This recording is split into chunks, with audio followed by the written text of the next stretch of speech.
Assalamualaikum warahmatullahi wabarakatuh. Jumpa lagi bersama kami tentunya dalam acara spesial talk show bersama Dr. Handrawan. Ya, siapa yang nggak kenal beliau ya? Kalau masih ada yang nggak kenal, nanti kita perkenalkan. Asal jangan sampai jatuh hati ya. Sudah ada yang punya ya.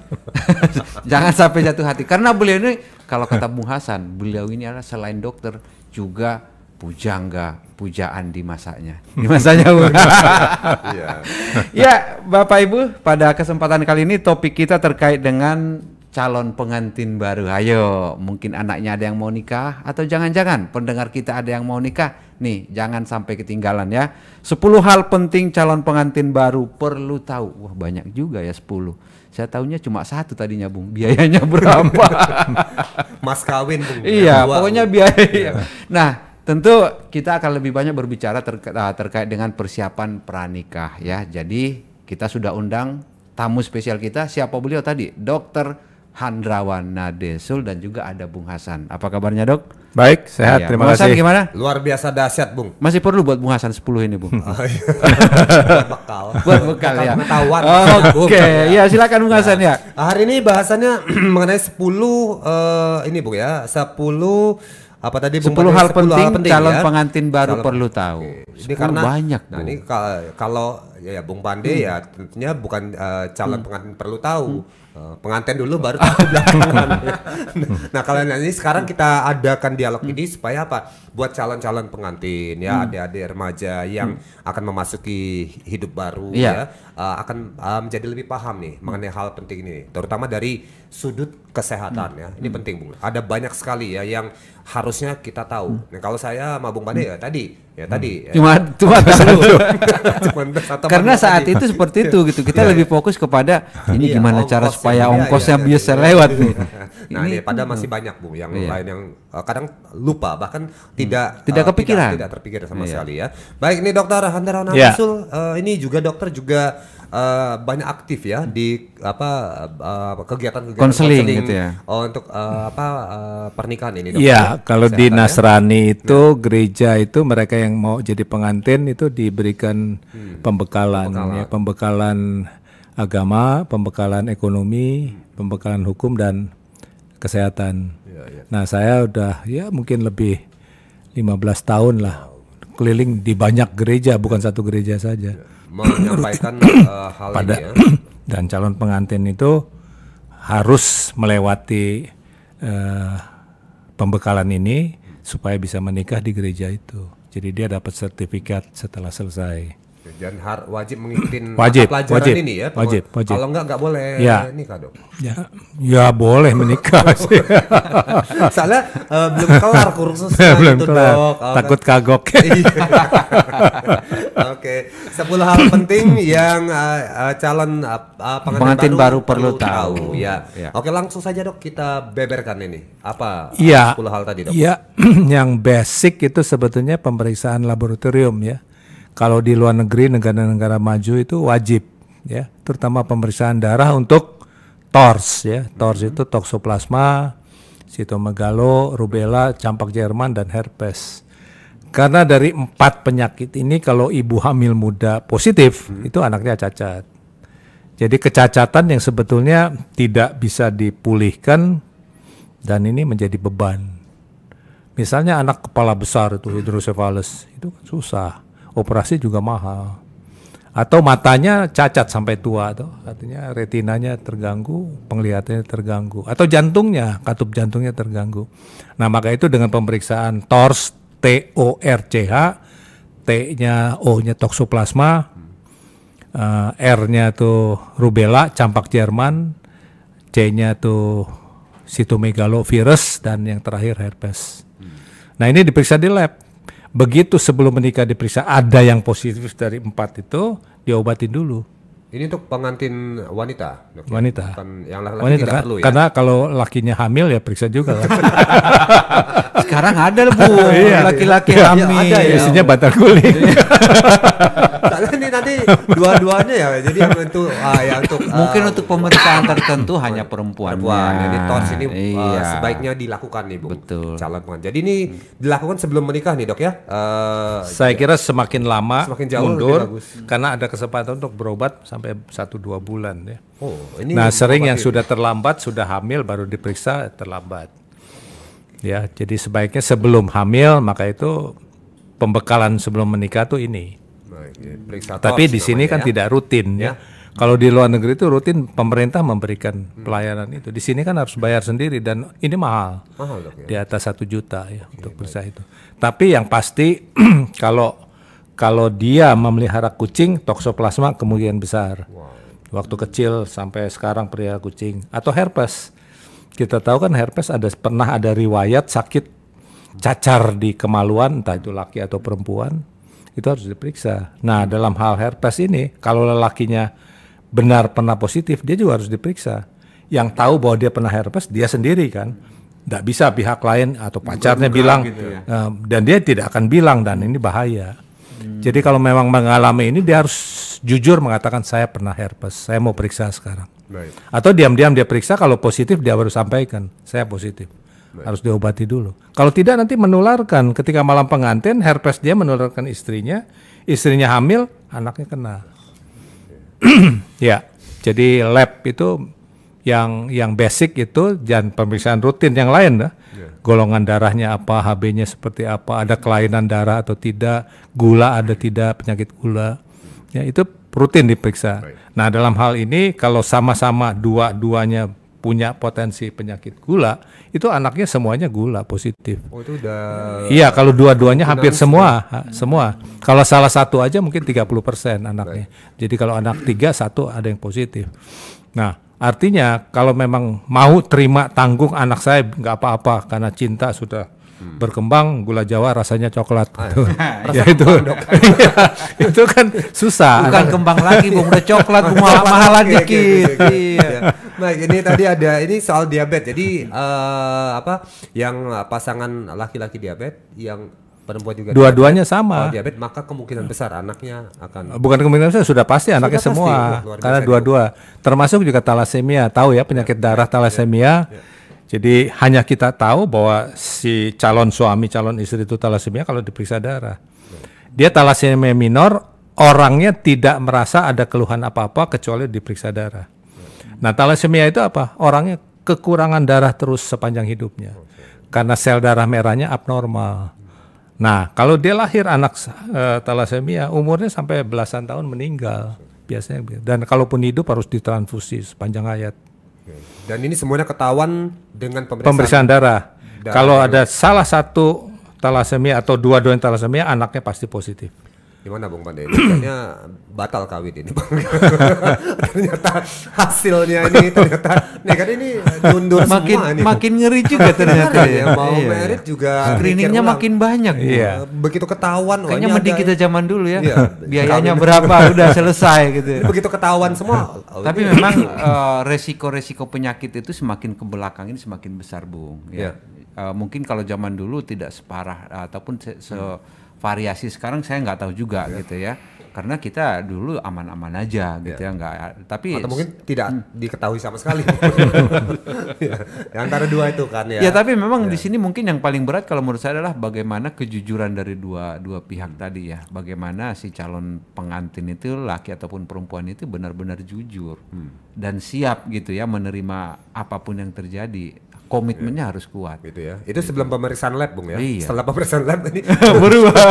belum tentu siap ini Bung untuk menghadapi kehidupan bersama tadi ya. Tadi kata dokter ini berat Bung. Kalau yang laki-laki diabetes, yang perempuan diabetes ini ya sudah bisa dipastikan Kan tadi akan gula Jawa udah jadi coklat. udah Bung. coklat ya.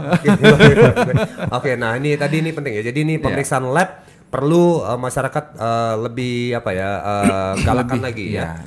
Untuk terutama buat calon-calon pengantin baru ya. Jadi ini penting karena biar ada waktu untuk pengobatan Dok ya. Enggak cukup sehari dua hari soalnya sebetulnya ini wawasan baru untuk calon-calon mereka yang mau menikah. Itu kalau pacaran itu jangan nanya kamu bintangnya apa, Leo cocok dengan Capricorn. Itu nggak perlu lagi, nggak penting. Sionya apa gitu ya. Lebih penting adalah tahu kamu ada bakat nggak, paling tidak prediabetik. Jadi artinya bapak ibu kamu ada yang kencing manis nggak? Kamu sekarang periksa gula kan gampang periksa gula. Oh ya saya cenderung tinggi. Oh saya juga begitu. Nah pertimbangkan sebelum nembak, pertimbangkan dulu. Oh saya ada gini, kita terima nggak nih? Kita sama-sama kencing manis. Hal seperti itu. Begitu juga talasemia dan penyakit-penyakit bawaan lainnya. Nah itu harus dipertimbangkan. Nah saya melihat misalnya juga fisik ya. Kalau kita mau lihat istri kita nanti 20 tahun ke depan, lihat ibunya. Kalau ibunya gemuk, dia juga bakal seperti ibunya. Itu dipertimbangkan juga kan. Calon mertua. Jadi pas ke rumah itu jangan cuma lihat. Iya, calon mertuanya lihat. Apa, Iya, calon gitu. mertua.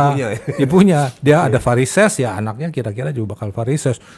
Sebesar tambang gitu. Gede banget dong. Tambang.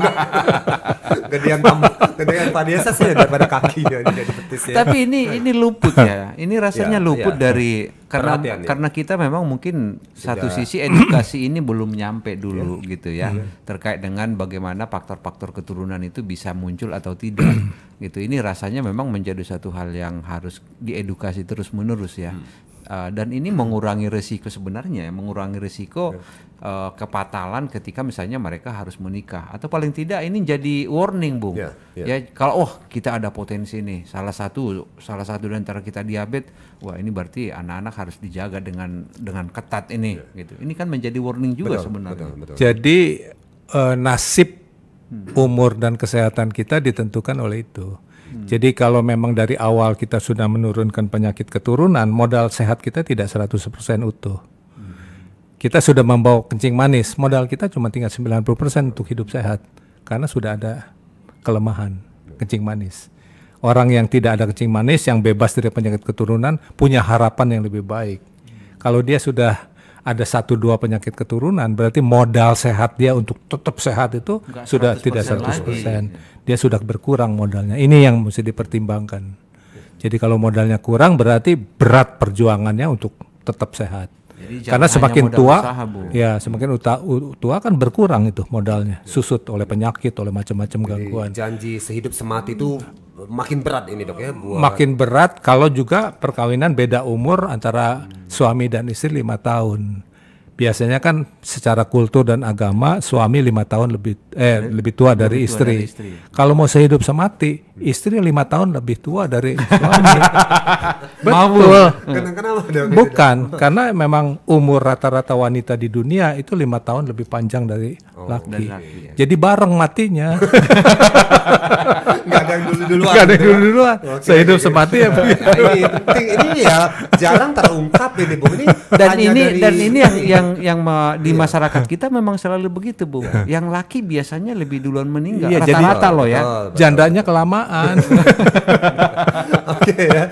Nah ini 10 hal penting yang pengantin baru perlu tahu ya. Tadi Pak Bersama ya janji sehidup semati lah tadi. Ya penting lah juga tadi. Jadi kita salah nih para laki-laki, Bu. Harusnya jangan mencari perempuan yang lebih muda. 5 tahun. Jangan daun muda ya, mesti STW. Salah pilih jadinya. Oke, baik. Oke, ya tadi ya. Jadi pemeriksaan lab ini penting ya, Dok ya. Ini ya baru yang pertama nih, Dok ya. Baik, yang masih ada 9 lagi. Nah, itu terkait penyakit menular seksual ya. Jadi generasi XYZ ya, itu cenderung ada risiko dia positif. Nah, ini sensitif. Jadi artinya walaupun sudah merencanakan perkawinan kan tidak bisa salah satu pihak, kamu periksa dong HIV, kamu periksa dong penyakit kencing nanah, kan nggak bisa, nggak bisa. Jadi untuk kepentingan bersama supaya selamat ya perkawinan ini, yang pernah merasa riwayat dia positif penyakit kelamin, dia sendiri periksa tanpa disuruh. Karena pihak istri atau suami yang bilang kamu periksa kan tersinggung, karena sensitif ini kan. Karena artinya kamu pernah melakukan. Nah, ada kalanya juga pasangan kalau begitu tahu dia positif, dia nggak bisa terima. Walaupun sudah sembuh. Karena ada apa? Cacat moral. Moral kamu udah cacat. Kamu sudah melakukan penyimpangan-penyimpangan. Nah seperti itu. Nah ini dilematisnya seperti itu. Padahal hari pernikahan sudah di depan mata, Iya. bisa jadi batal ya itu dok ya. Iya, pasangan tertentu mungkin dipertimbangkan. Nah saya ketemu pasien dengan kasus kencing nanah yang sudah kebal, yang disebut Vietnam Rose ya dulu itu. Sangat terkenal. Ya di luar-luar itu karena kumannya udah nggak mempan dengan penyakit. Nah saya kedatangan calon suami yang seperti itu, dok gimana nih dok? Saya masih tetap positif, nggak sembuh-sembuh, sudah disuntik terus masih tetap keluar nanahnya. Nah dia mau terus terang salah, artinya kan menolak calon istrinya. Tidak terus terang nanti akan tertular. Ketahuan juga dan Akan ketahuan juga. Nah, jadi saya bilang kalau saya injak bumi saja, terus terang saja, saya ada penyakit yang belum sembuh. Tinggal kamu memutuskan apakah tetap Iya. melanjutkan. Dan tanggalnya sudah ditetapkan menikahnya kapan. Nah, itu kan jadi masalah. Iya. Nah, hal seperti itu. HIV juga seperti itu. HIV inkubasinya tahunan, mungkin sampai 8 tahun. Ketika dia sudah positif, dia nggak ada gejala apa-apa, sehat walafiat, hanya tahu dari periksa darah positif. Nah ini pun harus disampaikan. Kalau Lebih enggak kan, baik, disampaikan sebelum atau setelah pernikahan dok? oh Takutnya sebelum kan dong, sebelum. bisa bubar nih dok. Iya maka itu harus ditanggung konsekuensinya. Kamu mau nggak menerima pasangan hidup kamu positif? Karena berarti sebelum saya sembuh saya menularkan kamu. Dan pengobatan ini kan repot. Nah itu yang sensitif, itu yang perlu dipertimbangkan betul ya. Ya. Oke, nanti kita akan lanjutkan lagi ini ya setelah jamu tetes kita melintas dulu sebentar.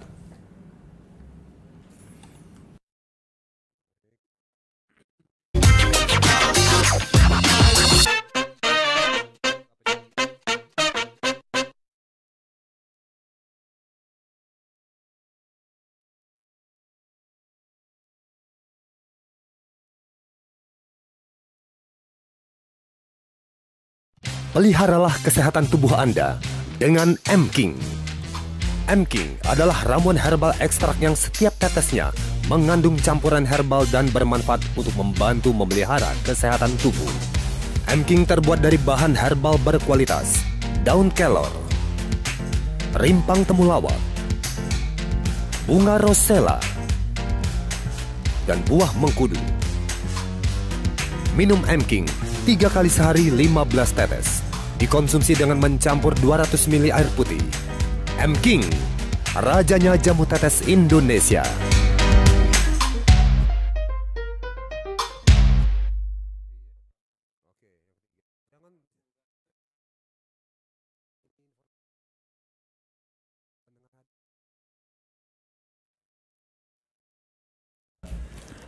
Melanjutkan lagi dialog kita hari ini 10 Hal penting. ya, pengantin baru perlu tahu ya. Ini adalah bahasan kita Calon bareng pengantin, calon mungkin ya. pengantin perlu Bukan tahu. pengantin baru, calon pengantin. Calon pengantin. Jadi sebelum jadi pengantin ini Iya, dok ya. iya. Oke ya buat kawan-kawan terutama para calon pengantin baru perlu tahu ya. Tadi yang pertama kata dokter harus periksa lab. Bung, sebelum menikah itu tentang pemeriksaan torch tadi ya, yang tadi sudah kita bahas. Yang kedua adalah pemeriksaan mengenai penyakit seksual. Iya. Jadi ini Penyakit menular seksual. penyakit menular PMS. seksual. PMS ya, ini perlu dilakukan pemeriksaan dan ini perlu ditanyakan dok. Apa Ya. tidak usah inisiatif pribadi saja? Iya, sebaiknya inisiatif pribadi. sendiri untuk Baik. kepentingan bersama, toh. baik, Jadi kalau sudah menikah belum sembuh ya bahaya. Bahaya, ya. Bahaya terhadap pasangan maupun anak ya bisa. Itu ya. Jadi buat para calon pengantin silakan ya. Ini menjadi catatan Anda ya sebelum melangsungkan pernikahan. Oke, sekarang kita masuk ke hal penting ketiga nih Bung Bade. Ya. Yang Kita baru yang akan- ketiga ya. Ya, ini kita akan bahas yang agak-agak sedikit Agak-agak ini. hangat. Iya. Hangat, mendidih malah. Kayak ngerebus air dok. Soal malam pengantin. Iya, Oke, iya. Apa ini dokter yang perlu diperhatikan ini dok? Iya, tergantung pengalaman dan riwayat hidup masing-masing pasangan. Baik. Jadi kita tahu anak-anak sekarang kan sudah lebih matang ya. Jadi malah di Asia itu ada catatan tahun 2000 itu lebih cepat matang seks ya. Artinya Anak-anak apa? remaja Mengerti itu seks atau- sudah memahami sangat memahami, bahkan sebagian sudah melakukan. Jadi saya juga kaget karena saya menerima surat-surat konsultasi yang bikin saya kaget. Jadi kebanyakan mereka ya belum mahasiswa SMA saja sudah maaf tidak virgin ya. Tahun 90 sekian lah Saya keliling beberapa sekolah untuk pendidikan seks tuh. Saya bikin kuesioner, gimana menurut kamu tentang keperawanan? Mereka anggap hal biasa. Wow, tahun itu tahun 90. 90-an.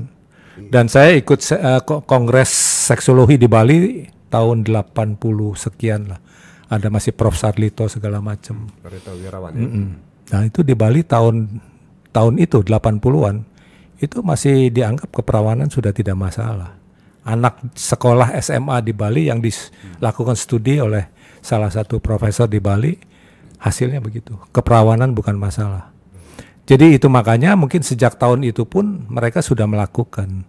Jadi surat-surat konsultasi yang saya terima misalnya maaf ya, mereka melakukan kegiatan seksual yang tidak wajar ya. Bukan seksual yang wajar. Yang kita tahu yang di luar cara-cara itu ya mereka lakukan. Karena misalnya di tempat kos dan sebagainya mereka lakukan hal biasa. Dan keperawanan tidak masalah. Cuman masalahnya pada saat yang sama yang di Bali ini, laki-laki seumur wanita yang menganggap bahwa perawanan tidak masalah, tidak mau terima kalau calon istrinya sudah tidak perawan. Nah ini yang paradoksnya, kasihannya. Sementara di pihak perempuan sudah menganggap itu hal yang biasa. Tapi masih ada sebagian besar seumuran mereka tidak bisa terima.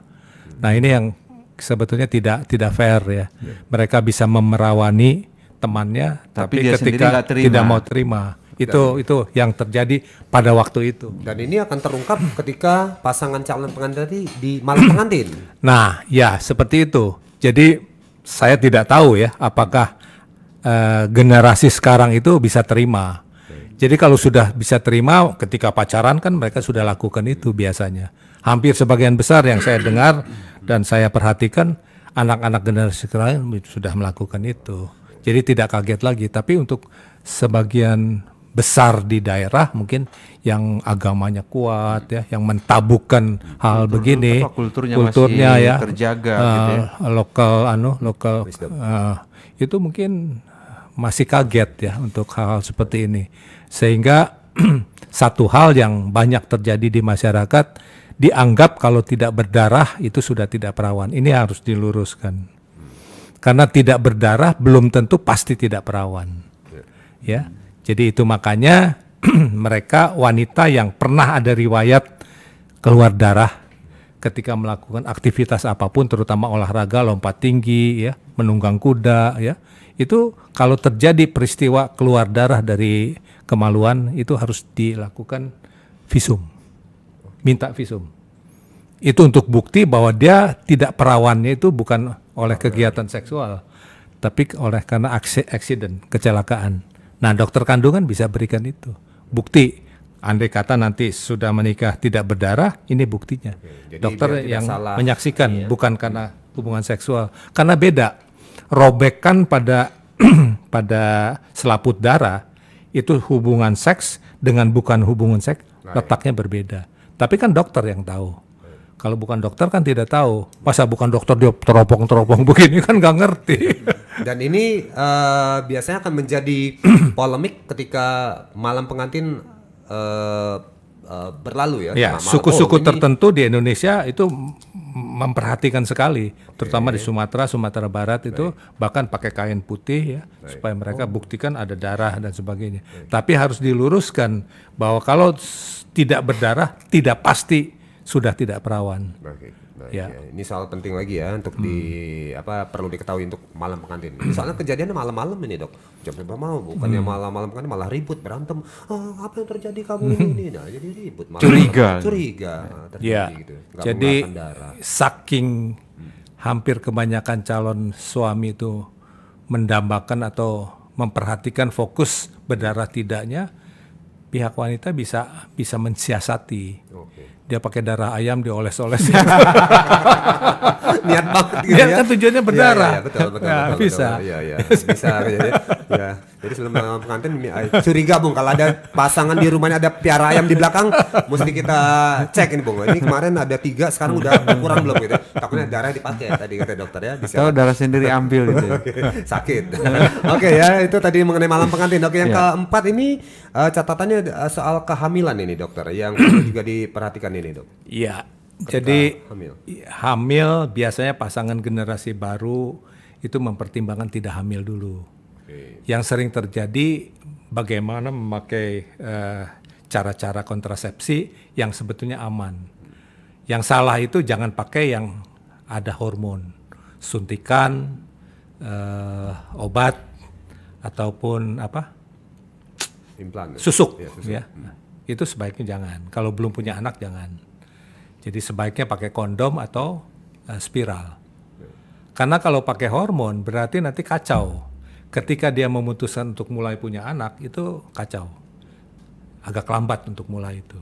Jadi sebaiknya dihindarkan pilihan yang pakai hormon, obat minum, suntik dan Implan. susuk, ya, implan. Oke. Jadi sarannya pakai Kondom sarung aja dan, gitu ya. ya bukan sarung buat sholat. Kalau sarung itu tetap aja positif itu. Ya kondom lah, udah jelas gitu ya. Ya nanti nggak ada ini apa salah ini kata dokter di Talkshow Indonesia Sehat pakai sarung. Tahunya Kalau makin hamil. cepat, Bung. Iya. Pakai sarung Iya. aja. Langsung kilat. Oke. Ya lah maksud sarung itulah gitu ya. Baik, Atau tadi ya, spiral. Ya spiral ya. Oke, jadi ini perlu karena memang betul Bung untuk pasangan-pasangan muda biasanya punya kecenderungan untuk menunda kehamilan karena alasan apa dok biasanya? Ya ekonomi belum siap ya. Bulan madu dulu. Ya Dulu, seperti oke, itu. Baik.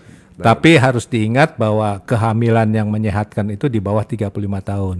Dia harus kejar sebelum umur 35 tahun sudah hamil. Dan selesaikan. Nah cenderung anak-anak muda itu sekarang tiap tahun diselesaikan. Mumpung masih muda, sudah itu kan udah nggak beban lagi. baik. Kalau semakin tua artinya secara kandungan sudah tidak sehat lagi. Nanti melahirkan juga susah. Anaknya mungkin tidak berkualitas hebat waktu dia muda.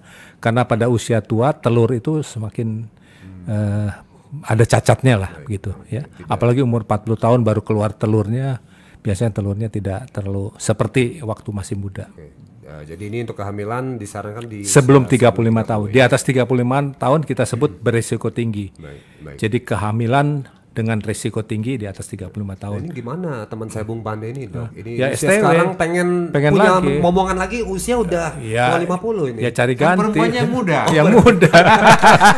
Alasan itu. Oke baik. Oke jangan dilanjutkan topik ini. Tapi nanti ibu-ibu demo ke sini ya. Baik. Oke tadi ya sudah 4 ya. Kemudian ini adalah yang kelima itu kita masuk mengenai membesarkan anak. Tunggu dulu, kehamilan masih kehamilan, banyak baik. ini. Masih kehamilan. Iya. Masih panas tuh. Jadi hamil itu supaya menyehatkan artinya percuma. Ayahnya cerdas, ibunya cerdas, tapi kehamilan tidak dirawat, anaknya belum tentu cerdas. Jadi kehamilan itu membutuhkan makanan yang sangat komplit ya. Kalau makanan tidak komplit, sehebat-hebatnya pun bakat bibit kecerdasan, tapi pembentukan organ otaknya tidak sempurna, dia tidak cerdas. Terutama protein ya. Jadi ibu mesti makan ikan-ikan, daging-daging yang proteinnya cukup termasuk tahu dan tempe. Kalau protein asupannya kurang, pembentukan organ otaknya tidak sempurna. Jadi sebetulnya mau menciptakan perkawinan itu kan eugenik, menciptakan keturunan yang unggul. Eugenik itu di mana-mana dunia, agama apapun eugenik. Jadi turunan yang unggul. Nah turunan yang unggul dimulai dengan kita pilih pasangan. Tadi saya sudah sebutkan, kalau pasangan itu satu garis darah, itu pasti anaknya tidak unggul. Maka klan-klan dalam cerita silat itu diantar satu garis darah itu menikah, ya anaknya pasti cacat. Pasti tidak unggul. Semakin dia jauh, ya beda suku, beda apa, semakin anaknya unggul. Harusnya pilih yang seperti itu. Apalagi satu hitam, satu putih, bagus itu. Jadi belang-belang. Kalau nggak kayak zebra Ya. Baik. Oke ya, itu tadi kita menyinggung soal kehamilan. Ini Kehamilan, masih iya. banyak lagi topiknya. Iya. Namun ini untuk satu bagian pertama ini nanti kita akan sambung hubungannya juga dokter Ya. ya. Pada bagian kedua dalam topik 10 hal penting yang pengantin Calon baru, pengantin calon baru. pengantin ya, bukan pengantin.